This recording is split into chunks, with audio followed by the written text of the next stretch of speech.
thought I had time, but time was slipping away. That's what I kept telling myself until I lost the most important opportunity of my life. In a quiet village nestled between green hills and the songs of early morning birds lived a blacksmith named Ravi. He was known across the valley for his skill. His iron gates were not only strong, but beautiful, like art made from fire. But Ravi had one weakness. He could never wake up early. Each morning, the rooster would crow, the village bells would ring, and Ravi would stay curled up under his blanket, eyes closed, hitting the snooze button again and again. The warmth of his bed was more tempting than the work waiting in his shop. His neighbors had started to notice. Orders were late. Village meetings were missed. The chief had warned him more than once. Ravi, you are talented, but the world does not wait for you. Ravi would laugh. What's the difference? He'd say. I can always work at night. But time, he didn't realize, was not so kind. One summer morning, the village chief held a big meeting to prepare for the upcoming Festival of Light, an event celebrated only once a year. It was the most important tradition in the village, and for the first time, Ravi was chosen for the highest honor. He would craft the grand iron gate for the temple. This gate would be the centerpiece of the festival, a symbol of strength, of unity, of hope. The chief and his assistants decided to visit Ravi's workshop at sunrise, eager to discuss the design. But the doors were locked. Ravi was still asleep. The chief waited a few minutes, then shook his head and walked away. He couldn't risk the delay. The task was given to another blacksmith, Karen. He wasn't as skilled as Ravi, but he was dependable. Always awake, always ready. When Ravi finally opened his eyes, the sun was already high in the sky. He stretched, yawned, and checked his messages. That's when he saw it. A simple note from the chief. We gave the job to Karen. We couldn't wait. Ravi's heart dropped. He rushed to the temple square, but it was too late. The celebration was already moving forward without him. He felt a deep, sharp regret. His hands, once proud and strong, now trembled with shame. That night, he went to see his grandfather. His grandfather was a quiet man who always woke up before the sun. He tended his small garden, fed the birds, and watched the world begin its day long before anyone else. Grandfather, Ravi said, his voice low, I don't know what's wrong with me. I want to change. I want to wake up early, But every morning I fail. The old man smiled, his eyes gentle. Waking up early isn't just about an alarm clock, he said. It's about understanding why it matters. Let me tell you something. And then he told Ravi a story from many years ago. There were two farmers, Amr and Sohil.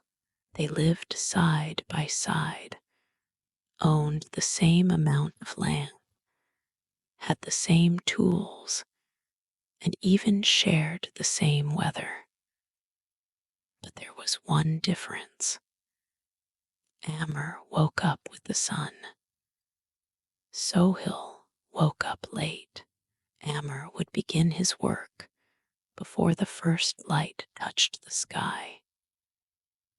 He would finish by noon, rest in the afternoon, and still have time to read, reflect, and be with his family.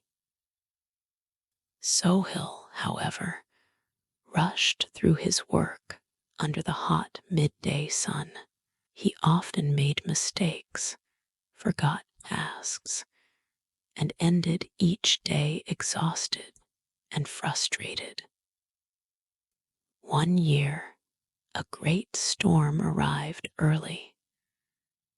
Amr had already harvested his crops.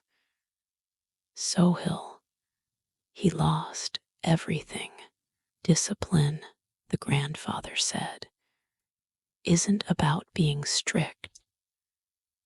It's about being ready for life when it comes. Ravi sat in silence.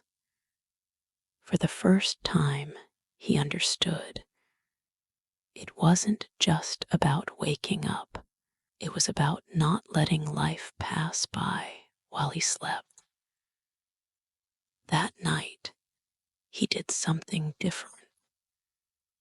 He set his alarm for 5:30 a.m., and when it rang, his hand reached ready to press snooze. But then he stopped. He remembered Amr. He remembered the gate. He remembered how it felt to miss something important.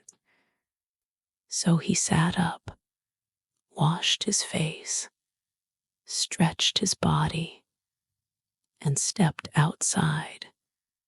The village looked different in the morning. Soft, quiet, alive. The birds sang as if they were welcoming him. He took a slow walk down the path, breathing in the crisp air. For the first time in years, he felt something new, control.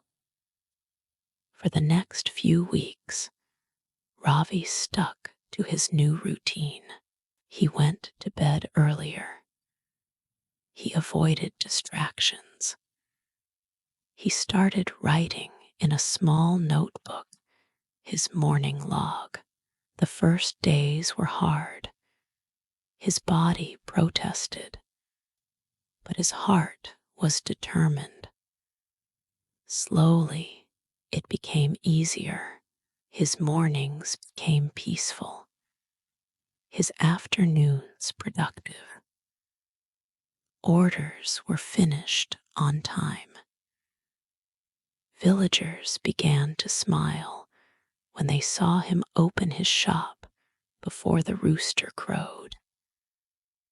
Then something unexpected happened.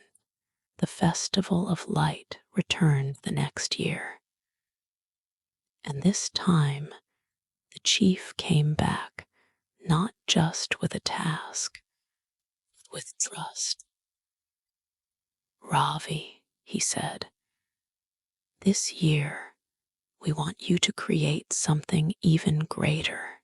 The grand iron gate, yes, but also a sculpture, a symbol of our village's spirit, Ravi stood tall. "I accept," he said, with calm confidence. He finished the project weeks before the deadline, and when the festival began, the gate took everyone's breath away. It was more than iron. It was pride, forged in fire and shaped by discipline. People from neighboring towns came just to see it. Orders poured in. His name spread beyond the hills.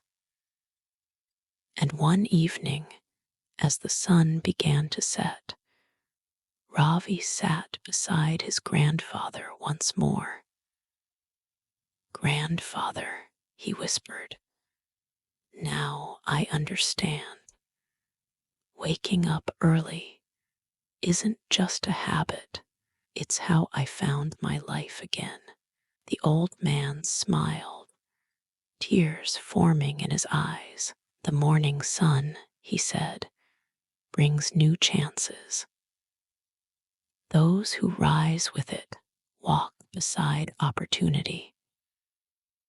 Those who sleep through it chase after it forever."